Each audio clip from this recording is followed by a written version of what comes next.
Paturia two Daulatdia ঘাটে ঘটে গেল মর্মান্তিক এক দুর্ঘটনা। যাত্রীবাহী বাস নদীতে পড়ে গেল, মুহূর্তের মধ্যেই ডুবে গেল অথই পানির তলে। ডুবুরিরা লাশ উঠানোর জন্য চেষ্টা করতে লাশ উঠাচ্ছে। আমার জন্মের পর থেকে শুনে আসতেছি এখানে বিশাল নদী, এখানে পারাপার হতে হয় লঞ্চ, স্টিমার, ট্রলার, ফেরির মাধ্যমে। মাঝে মাঝেই এখানে দুর্ঘটনার কবলে পড়তে হয় আমাদের। এই দুর্ঘটনার কবলে পড়ে কত মা তার সন্তানকে হারাচ্ছে, কত বোন তার স্বামীকে হারাচ্ছে। তাই বর্তমান প্রধানমন্ত্রী তারেক রহমানের কাছে আমার আকুল আবেদন, এখানে একটা ব্রিজের ব্যবস্থা করা হোক। পাটুরিয়া আরিচা দৌলদিয়া একটা ব্রিজের ব্যবস্থা করা হোক। কত সরকার গেল আসলো, এখনো পর্যন্ত এখানে একটা ব্রিজ করতে পারলো না। মাননীয় প্রধানমন্ত্রী, আপনাকে আমি অনুরোধ করব এইদিকে একটু নজর দিন। কোনোভাবে কোনো অবস্থায় দেখেন এখানে একটা ব্রিজ করে দেওয়া যায় কিনা।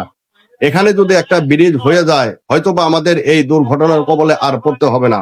মাঝে মাঝেই এখানে বড় ধরনের দুর্ঘটনা হয়। এই দুর্ঘটনায় কত মা তার সন্তানকে হারাচ্ছে, কত বোন তার স্বামীকে হারাচ্ছে, অকালে কত ভাই বোনের প্রাণ যাচ্ছে। বর্তমান প্রধানমন্ত্রীর কাছে আমি অনুনয় বিনয় করে বলবো, এখানে একটা ব্রিজের ব্যবস্থা করুন, একটু নজর দিন এইদিকে। মাননীয় প্রধানমন্ত্রী, আপনাকে অনুরোধ করে বলতেছি এখানে একটা ব্রিজের ব্যবস্থা করুন। ধন্যবাদ।